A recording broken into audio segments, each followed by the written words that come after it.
हमारा आज का लेक्चर नंबर थर्ड थर्ड है हमारा। जितने बाकी न्यू लोग बाद में ज्वाइन हुए हैं तो फर्स्ट और सेकंड लेक्चर जरूर सुन लें और उसकी स्लाइड्स भी पढ़ लें और उसकी जो है प्रिपरेशन अच्छे से करना शुरू करें। अगर कोई भी कंफ्यूजन हो तो जरूर ग्रुप में भी यहाँ आप मुझसे डिस्कस कर सकते हैं। मैंने सबके लिए दोबारा सेंड कर दी थी, टेस्ट भी दोबारा सेंड की थी। अगर कोई भी रहता है तो वो इस क्लास के बाद जरूर कर ले। और आज हमारे एक क्लास ये होगा, इस क्लास के बाद 15 मिनट्स का एक और क्लास होगा जिसमें हम प्रीफेस सफिक्स और रूट्स पे उसका फर्स्ट पोर्शन आज पढ़ेंगे और दूसरा हम कल पढ़ेंगे। तो आज का जो स्टार्ट लेते हैं हम एमसीक्यूज नंबर 19। 18 तक हमने पढ़ा था। एमसीक्यूज नंबर 19 एसपीएससी 2019 का पेपर।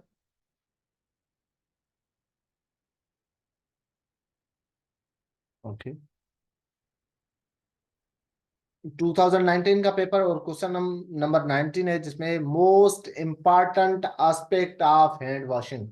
मैं बता गया था कल वाले लेक्चर में, कोई क्वेश्चन था हाइजीन का, उसमें कि हैंड वॉश जो है उसका मोस्ट इम्पॉर्टेंट जो एस्पेक्ट है वो होता है फ्रिक्शन, ना कि टाइम।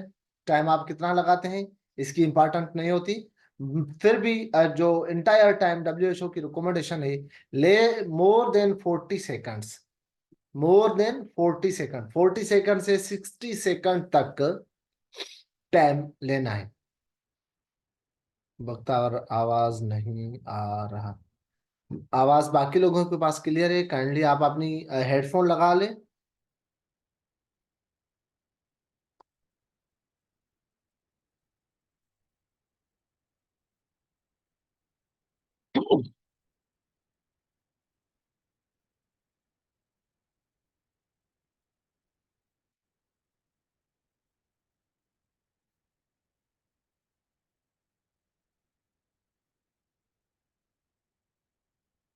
सो टाइम जो है, टाइम की बात कर रहे थे हम। 40 सेकंड, एटलीस्ट 40 सेकंड से ज्यादा टाइम होना चाहिए।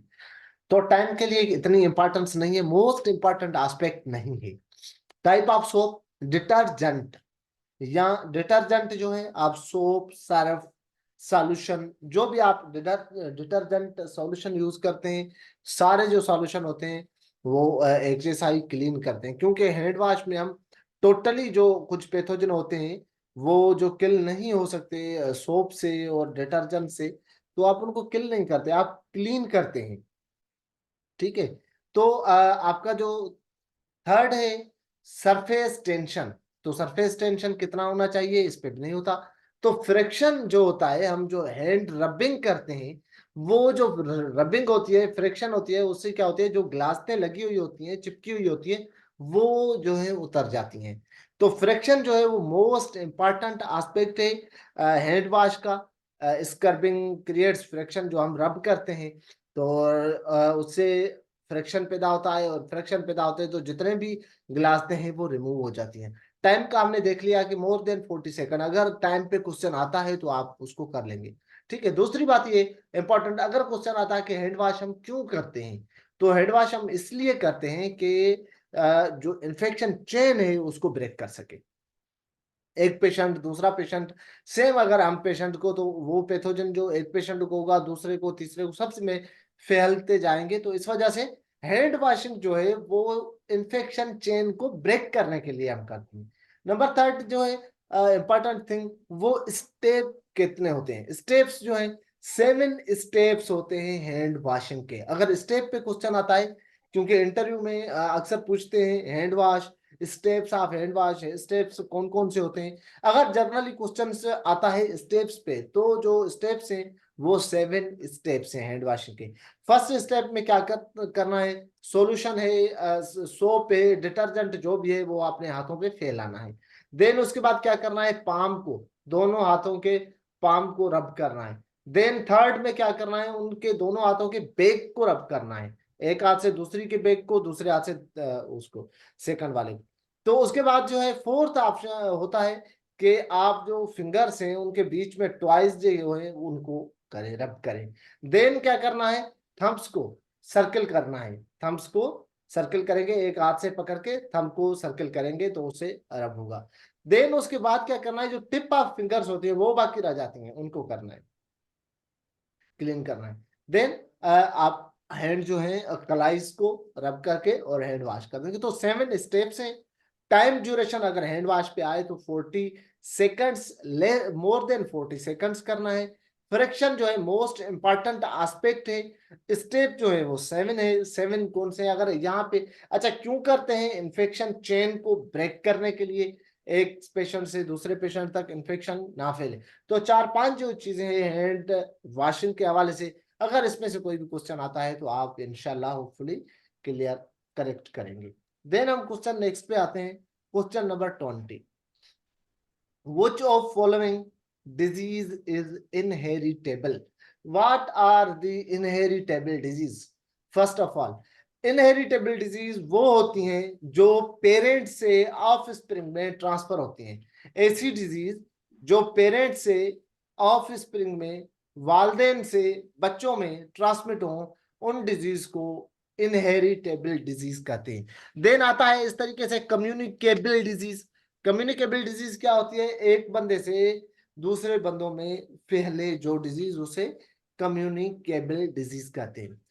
यहाँ पे हम देखते हैं ऑप्शंस में कौन सी इनहेरिटेबल डिजीज हो सकती हैं। Leukaemia, blood cancer. Leukaemia means blood cancer. Leucocyte, white blood cell का कैंसर हो जाए तो उसे कहते हैं ल्यूकेमिया, व्हाइट ब्लड सेल के कैंसर को। तो ये इनहेरिटेबल डिजीज नहीं है, ये आप पेरेंट से आप स्प्रिंग में ट्रांसमिट नहीं होती। देन ऑप्शन बी है कलर ब्लाइंडनेस। कलर ब्लाइंडनेस जो है वो, कलर ब्लाइंडनेस जो है वो इनहेरिटेबल डिजीज है। कलर ब्लाइंडनेस जो ग्रीन और रेड में डिफरेंस नहीं कर पाती। कलर ब्लाइंडनेस में क्या होता है कि लोग जो होते हैं, अच्छा इसके मोस्टली जो विक्टिम्स होते हैं वो वुमेन होती हैं, फीमेल्स होती है। तो कलर ब्लाइंडनेस, उसके अलावा कौन कौन सी डिजीज है, सिस्टिक फाइब्रोसिस, बॉडी सीक्रेशन जो है वो थिक हो जाती है, cystic fibrosis genetical inheritable disease है। डायबिटीज मेलाइटस, डायबिटीज टाइप 2 जो है वो इनहेरिटेबल है। हीमोफीलिया, क्लॉटिंग फैक्टर 8, 9, 10, 11, उसमें क्लॉटिंग फैक्टर जो होते हैं नहीं होते, तो उस वजह से अगर कोई चोट लग जाए, कोई जख्म हो जाए, कोई इंजरी हो जाए तो जो है ब्लीडिंग शुरू हो जाती है। ठीक है, तो उसे कहते हैं हीमोफीलिया, तो ये भी inheritable. Down syndrome chromosomal disorder है। थैलेसीमिया, थैलेसीमिया जो हमारी हीमोग्लोबिन है उसकी चेन जो है अल्फा और बीटा, तो उस चेन में जो है डिफेक्ट हो जाता है, तो पेशेंट की जो ब्लड प्रोडक्शन है बॉडी में वो अल्टीमेटली रिड्यूस हो जाती है, एचपी की प्रोडक्शन जो है वो रिड्यूस हो जाती है, तो थैलेसीमिया। हंटिंगटन डिजीज, डोपामिन की डेफिशिएंसी हो जाती है, न्यूरोट्रांसमीटर्स की डेफिशिएंसी हो जाती है, डीजनरेटिव डिजीज है। Arthritis, Turner syndrome chromosomal disorder, albinism, आपने देखे होंगे बहुत सारे लोग कहीं कहीं पे आपको मिलेंगे जो पूरे वाइट होते हैं, सफेद होते हैं, अल्बिनो, इनको कहते हैं अल्बिनो। और इस कंडीशन को कहते हैं अल्बिनिज्म। जो मेलाटोनियन हार्मोन से जो स्किन पिगमेंट से वो पैदा नहीं होते प्रॉपरली, तो उनके हेयर्स, उनकी बॉडी कलर, स्किन कलर जो है वो वाइट होता है, गोरा होता है बिल्कुल। अस्थमा, ये जो है एक लिस्ट है, ये इनहेरिटेबल डिजीज में। तो इसमें देखें कि ल्यूकेमिया भी नहीं है, मैलिग्नेंसी भी नहीं है, हेपेटाइटिस की भी बात हमने नहीं की। तो कलर ब्लाइंडनेस जो है वो इनहेरिटेबल डिजीज है। मैलिग्नेंसी मैं बता के आया था कि कैंसर जो है उसकी 2 टाइप्स होती हैं। वो 2 टाइप्स कौन सी होती हैं, एक होता है बेनाइन ट्यूमर, एक होता है मैलिग्नेंट ट्यूमर मीन्स कैंसर। तो जो बेनाइन होता है वो एक जगह से दूसरी जगह तक ट्रांसफर नहीं होता, नंबर 1। वो जहां पे होता है उसमें फिक्स। भला फिक्स क्यों होता है, वो जहां पे जिन सेल और टिश्यू में होता है मैलिग्नेंट ट्यूमर, वहां पे कैप्सूल बना लेता है, इनकैप्सुलेटेड होता है। Which of following type of cancer is encapsulated, that is called benign cancer और tumour, number 1। Number 2 malignancy, malignant cancer malignant जो ट्यूमर होता है, कैंसर होता है, वो ग्रो करता है, अनकंट्रोलेबल ट्रांसमिट जो होता है, नॉर्मल सेल में ट्रांसमिट होता जाता है। जब स्प्रेड हो, ट्रांसफर हो एक कैंसर के सेल का दूसरे नॉर्मल बॉडी सेल्स में, तो उस कंडीशन को कहते हैं मेटास्टेसिस। मेटास्टेसिस का मतलब होता है मेलिग्नेंट ट्यूमर का नॉर्मल टिश्यूज में स्प्रेड होना, पकड़ना। तो इस कंडीशन को कहते हैं malignancy.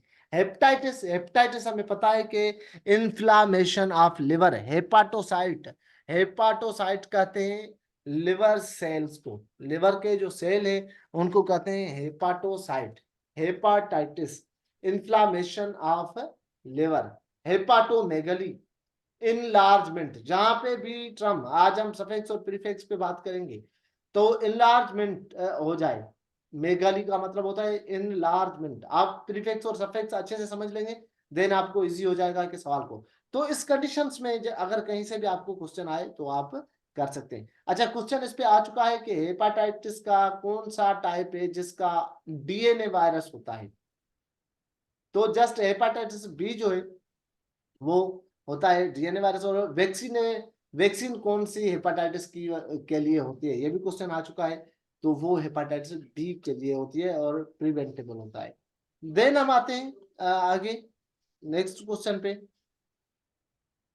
Question number 21, precaution used when caring for rubella patient. Rubella patient के लिए प्रिकॉशंस हमें करनी है, तो कौन सी प्रिकॉशंस करनी है? तो ऑप्शन ए है ड्रॉपलेट, ऑप्शन बी है कॉन्टेक्ट, ऑप्शन सी है यूनिवर्सल, ऑप्शन डी है हैंड वॉशिंग। हमने कल क्वेश्चन पढ़ा था मेनिंजाइटिस पे। मेनिंजाइटिस पे क्वेश्चन था कि हमें कौन से प्रिकॉशन लेने चाहिए। तो उस पे हम स्टैंडर्ड प्रिकॉशन कर रहे थे, और स्टैंडर्ड प्रिकॉशन में हमने पढ़ा था कि क्या क्या होता है। सो तो कॉन्टेक्ट रुबेला एक्चुअली है क्या, फर्स्ट ऑफ ऑल आप इसको क्लियर करें कि रुबेला एक्चुअली जर्मन मीजल का दूसरा नाम है। वायरल डिजीज है नंबर 1। दूसरा, जर्मन मीजल का दूसरा नाम है रुबेला वायरस। वायरस होता है जो रुबेला रिब्यूला नाम से, और वो काज करता है मीजल, और उस मीजल को क्या कहते हैं, जर्मन मीजल। सेम जो सिंपल मीजल होती है जो कॉमन हमारे पास, तो उसका और इसका वायरस जो होता है सेम फैमिली के होते हैं, पेरामाइक्सोवायरिडी।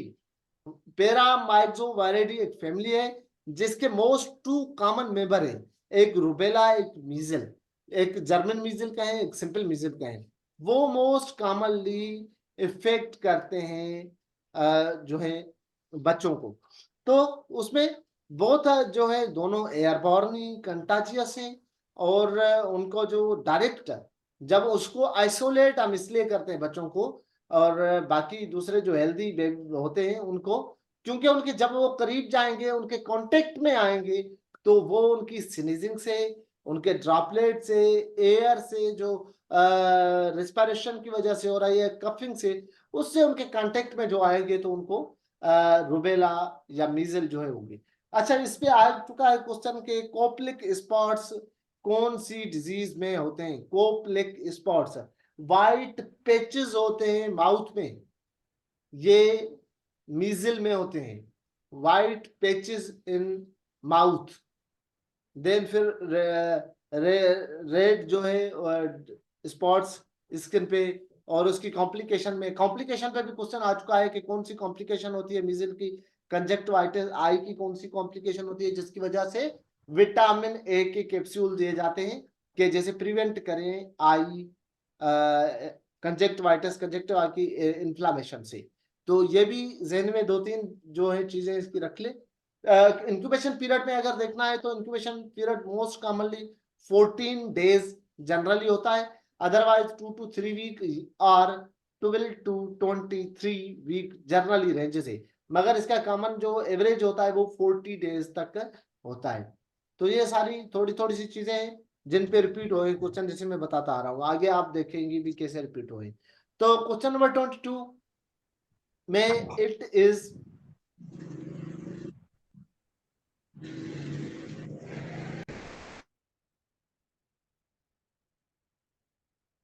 it is appropriate for a nurse to share the information regarding clients status with, ये कौन सा अप्रोप्रिएट एक्शन होता है नर्स का कि जो इंफॉर्मेशन है क्लाइंट्स की वो शेयर करे किससे? फॉर एग्जांपल पेशेंट के अटेंडेंट है, कोई बाहर का बंदा है, कोई भी बंदा हो, उससे, फैमिली से, किससे एग्जैक्ट जो है पेशेंट की इंफॉर्मेशन नर्स ने शेयर करनी है रिगार्डिंग पेशेंट स्टेटस। जब हमारी शिफ्टिंग होती है, हम वार्ड में ड्यूटी करें, कहीं पे भी ड्यूटी करें, तो शिफ्ट वाइज ड्यूटी होती है। तो शिफ्टिंग होती है तो हम क्या कहते हैं, ओवर देते हैं। ओवर में क्या होता है एक्चुअली, एक तो हमारी जो मेडिकल इक्विपमेंट इन्वेंट्री यूज होती है वार्ड में, उसका ओवर होता है। नंबर दूसरा जो ओवर होता है, मेन इंपॉर्टेंट ओवर होता है, वो पेशेंट का स्टेटस का ओवर होता है कि भाई इस पेशेंट को क्या तकलीफ थी, इस दौरान पेशेंट ने कौन सी एक्टिविटी की, इस दौरान पेशेंट को कौन सी ड्रग लगी। तो वो सारा स्टेटस जो है और पेशेंट के लिए प्लान क्या है, सारा स्टेटस हमें नेक्स्ट शिफ्ट के स्टाफ के साथ शेयर करना होता है। तो करेक्ट जो इसका आंसर होगा, the information should be shared with the staff on the next shift.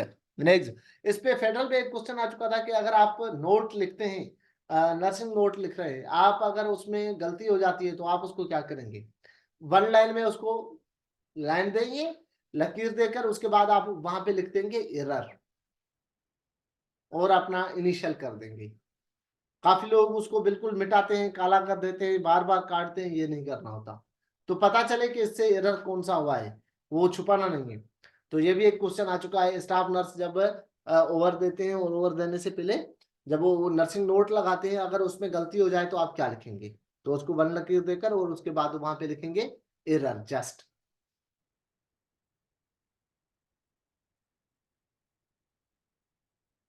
Then question number 23rd, a method of making the victim to breathe passively. अब देखिए यहाँ पे artificial respiration, spontaneous respiration, deep breathing, coastal breathing. अब यहाँ पे देखेंगे कि यहाँ पे सवाल के a method of making the victim, एक विक्टिम है, एक पेशेंट है हमारे पास, वो ब्रीथ उसको देनी है पेसिवली। तो पैसिव ब्रीथ कौन सी होती है? आप वेंटिलेशन थे, वो भी पैसिव ब्रीथ है। आप उसको पेशेंट को एम्बुबेगिंग करें, वो भी आपकी पैसिव ब्रीथ है। आप पेशेंट को माउथ टू माउथ ब्रीथ दे रहे हैं, वो भी आपकी पैसिव ब्रीथ है। तो पैसिव ब्रीथ किसको कहते हैं? जो आर्टिफिशियली हम दें, जो विक्टिम हो, जो पेशेंट हो, उसकी नो ब्रीथ हो, वो खुद रेस्पिरेशन नहीं कर पा रहा, तो हम क्या करते हैं, उसको आर्टिफिशियल रेस्पिरेशन देते हैं। आर्टिफिशियल रेस्पिरेशन को क्या कहेंगे आप? Passively breathing. अच्छा, एक्टिव ब्रीथिंग क्या होती है? एक्टिव ब्रीथिंग वो होती है जो पेशेंट खुद सांस ले नॉर्मली, पेशेंट अपनी जो बॉडी की सेचुरेशन है वो स्पॉन्टेनियसली खुद ब खुद उसको मेंटेन कर रहा है, इट्स ओन रेस्पिरेटरी एफर्ट्स, उसे कहते हैं एक्टिव ब्रीथिंग। जैसे हम अब रेस्पिरेशन कर रहे हैं नॉर्मली, तो ये कौन सी रेस्पिरेशन है? ये एक्टिव रेस्पिरेशन है। Then artificial respiration, manipulative techniques, उसमें एम्बू यूज करें। अच्छा, एम्बू पे बात आई तो एम्बू की कैपेसिटी पे क्वेश्चन आ सकता है, उसकी कैपेसिटी कितनी होती है? तो वो डिपेंड करता है एम्बू के उस पे। एडल्ट का एम्बू है अगर 1000 टू 1500 ml तक उसकी होती है। अगर पीडियाट्रिक है तो वो 250 से 500 ml तक होता है। अच्छा, आप पेशेंट को, इस पे क्वेश्चन आ सकता है कि आप पेशेंट को ब्रीथ देते हैं, एम्बू बैगिंग कर रहे हैं, एम्बू बैगिंग में आपके पास जो है 1000 वाला एम्बू बैग है कैपेसिटी वाला, आप उसको जो बैग मास्क है उसको विदाउट अटैचिंग ऑक्सीजन लाइन, आप अगर एम्बू दे रहे हैं तो आपका कितना जाएगा? आपका वॉल्यूम जाएगा 5 टू 600 ml। आपका वॉल्यूम 5 टू 600 ml जाएगा। उसके बाद आपकी वहां पे सेचुरेशन कितनी आप भेज रहे हैं, ऑक्सीजन की कंसंट्रेशन, वो आप भेजेंगे 60% ऑक्सीजन कंसंट्रेशन। मगर जब आप उसको 10 लीटर तक ऑक्सीजन लाइन अटैच करेंगे एबू के साथ और बाद में आप एबू करेंगे प्रेस, तो एमएल में जो कैपेसिटी जाएगी वो तो 600 ml जाएगी, मगर जो ऑक्सीजन कंसंट्रेशन आप प्रोवाइड करेंगे वो 100% होगी। ये फेडरल में इस तरीके के सिनियरों के क्वेश्चन ऑलमोस्ट आते रहे हैं, तो यहाँ पे भी आ भी सकते हैं। तो ये एम्बुबेक। और स्पॉन्टेनियस पे अगर देखें तो स्पॉन्टेनियस में जो पेशेंट के ऑन एफर्ट्स हैं, अपने ही बॉडी जो है खुद ब खुद वो रेस्पिरेशन कर रही है, मेंटेन कर रही है।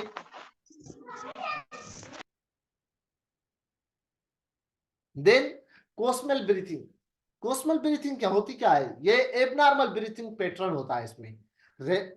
ब्रीथिंग जिसका एबनॉर्मल पैटर्न हो, रिपीट, एक तो रिपीट हो जल्दी जल्दी, दूसरा deep breathing at constant pace, थोड़े थोड़े वक्फे के बाद एक डीप ब्रीथिंग भी होती जाए कांस्टेंट पेस पे, तो इसको कहते हैं कोस्मल ब्रीथिंग। अगर कोस्मल ब्रीथिंग होती है कीटो एसिडोसिस में, कीटो एसिडोसिस में पेशेंट जो डायबिटिक कीटो एसिडोसिस में चले जाते हैं, डायबिटीज जो है अनकंट्रोल रहती है, देन बॉडी क्या करती है, अगर कॉन्स्टेंटली हाइपरग्लाइसीमिया रहे और पेशेंट का वो इनटेक ना हो, तो बॉडी क्या करती है, ग्लूकोनियोजेनेसिस का प्रोसेस। What is gluconeogenesis? जो बॉडी है ग्लूकोज पैदा करे, नियोजेनेसिस मींस प्रोड्यूस करना, ग्लूकोज पैदा करे, मगर किससे करे? नॉन कार्बोहाइड्रेटेड प्रोडक्ट्स में, प्रोटीन और फैट से प्रोड्यूस कराए ग्लूकोज। तो उसकी जो लास्ट प्रोडक्ट बचेंगे वो होंगे कीटोन बॉडीज। और ketone bodies are the toxins, वो एक जहरीले मादे होते हैं जो यूरिन में खारिज होते हैं। तो उसमें भी पेशेंट की कोस्मल ब्रीथिंग होती है जिसमें फाउल स्मेल भी होती है। Repeat deep breathing at a constant pace with the foul breathing. Deep breathing techniques, deep breathing techniques patient को करवाई जाती हैं रिलैक्सेशन के लिए। जैसे स्ट्रेस और एंजाइटी हो तो बड़े बड़े सांस लेते हैं, हम कभी गुस्से में होते हैं तो बड़े बड़े सांस लेते हैं, इसके ये टेक्निक है, नेचुरली भी है और आर्टिफिशियली भी है। डीप ब्रीथिंग टेक्निक, बड़ा सांस लेकर फिर बड़ा सांस इंस्पायर करके फिर एक्सपायर करना। तो अगर इसमें से कहीं भी क्वेश्चन आता है तो आप इंशाल्लाह। देन हमारे पास क्वेश्चन है 24, deficiency of blood causes simple goitre. Blood की ब्लड में डेफिशिएंसी हो किस चीज की, जिसकी वजह से ग्वाइटर होता है, तो वो डेफिशिएंसी आयोडीन की होगी। सोडियम, सोडियम के हमने पढ़ के आए थे कल भी कि हाइपरनेट्रेमिया, हाइपोनेट्रेमिया, नेट्रियम कहते हैं सोडियम को, Na उसका जो है सिंबल है। और नॉर्मल जो वैल्यू है वो 135 टू 145 MEQ पर लीटर इसकी नॉर्मल वैल्यू है। अगर 145 155 से प्लस हो जाती है लेवल सोडियम की, तो फिर कहेंगे हाइपर नेट्रेमिया, मींस लेवल जो है वो इंक्रीज हो जाए। अगर कम हो जाए तो फिर हम हाइपोनेट्रेमिया उसे कहेंगे। आयरन की डेफिशिएंसी, आयरन जो होती है हमारी फॉर्म करती है रेड ब्लड सेल में। आयरन जो होती है हीमोग्लोबिन, हीम आयरन को कहते हैं और ग्लोबिन प्रोटीन को कहते हैं, अमाइनो एसिड का एक टाइप है। 20 टाइप्स है अमाइनो एसिड के, तो एक टाइप है जिसका नाम है ग्लोबिलाइन। ग्लोबिलिन जो है वो फॉर्म करवाता है हीमोग्लोबिन, उसमें हीम जो है वो आयरन है। ठीक है, वन हीमोग्लोबिन का मॉलिक्यूल जो है, एक मॉलिक्यूल होता है वो हीमोग्लोबिन, उसमें 4 चेंबर होते हैं और 4 मॉलिक्यूल ऑक्सीजन के कैरी करने की उनकी कैपेसिटी होती है। ठीक है, आयरन की डेफिशिएंसी हो जाए तो क्या होता है? अनीमिया। आयरन की डेफिशिएंसी की वजह से अनीमिया। अनीमिया में कलर डिस्कलरेशन ऑफ बॉडी आ जाए तो कौन सी करेंगे आप? पेल बॉडी डिस्कलरेशन, आई, नेल, पाम्स जो है वो पेल हो जाएंगे, उनका कलर कौन सा होगा? पेल होगा। अगर कलर जो है ब्लू डिस्कलरेशन हो जाए तो आप क्या कंसीडर करेंगे?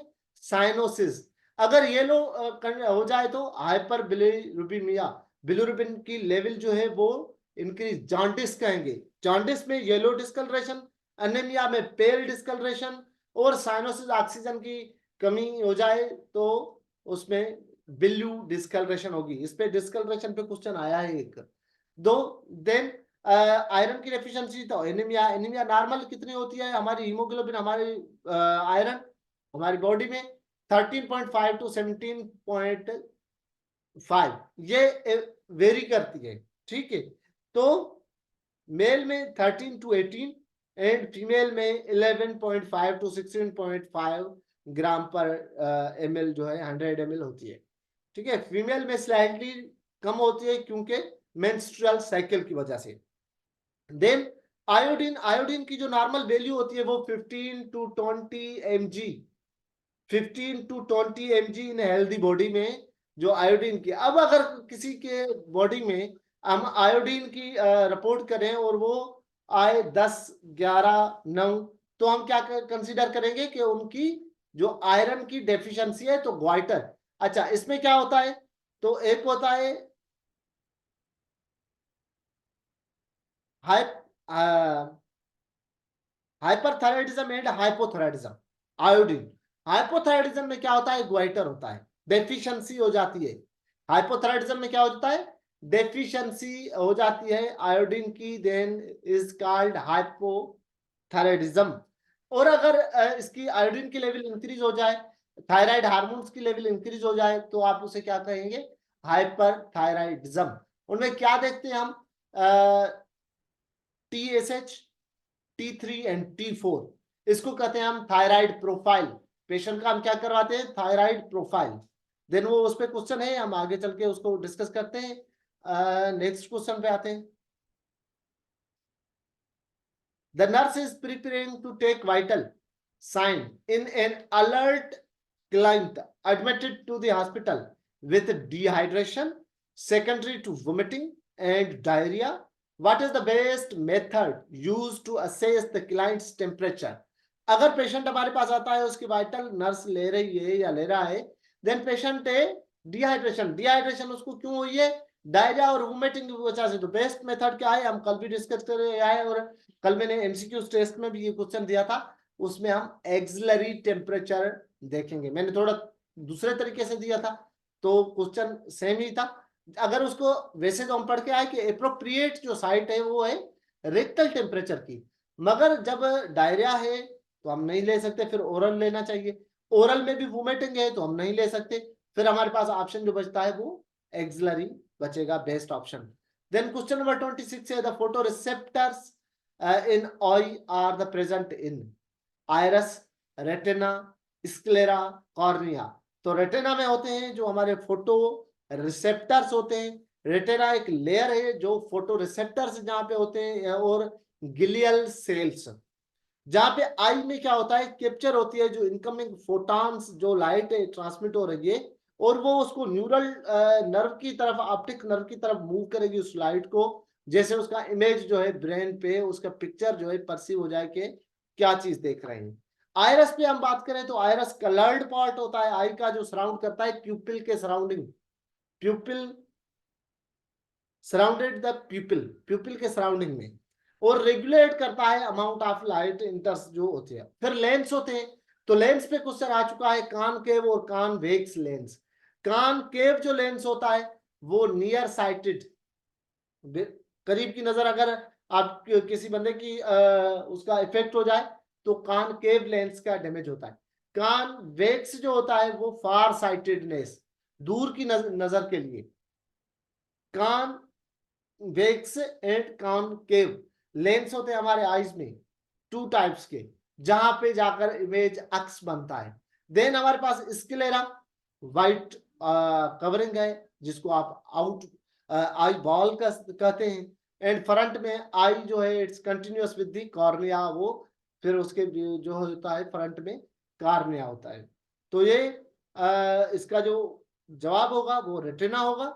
पार्ट मोस्टली कौन से, आपको एक जनरल कॉन्सेप्ट दे देता हूं यहाँ पे, देन हम इनको अलग से भी हमारे लेक्चर्स हैं उन पे पढ़ेंगे, मगर हम पेपर एनालिसिस इसलिए कर रहे हैं कि हम मल्टीपल तरीके से इसको सीखें, कि जैसे हम हमारा सिलेबस जो डिजाइन किया हुआ है, जो इसको पढ़ेंगे तो इसको बहुत सारी चीजों को पहले ही एक्सप्लोर करते जाएंगे, तो बाद में हमारे टॉपिक कम होते जाएंगे जिसको हम बाद में डिस्कस करेंगे। तो पार्ट्स ऑफ आई में हमारा eye lid, eye pupil, sclera, iris, cornea, lens, ciliary bodies जो होती है हमारी पोस्टीरियर आई में, रेटिना, कोरोइड्स, विट्रस ह्यूमरस जो फ्लूइड होता है हमारे आई का वो, एंड ऑप्टिक नर्व्स जो ब्रेन तक लेकर जाती हैं सारे मैसेज को।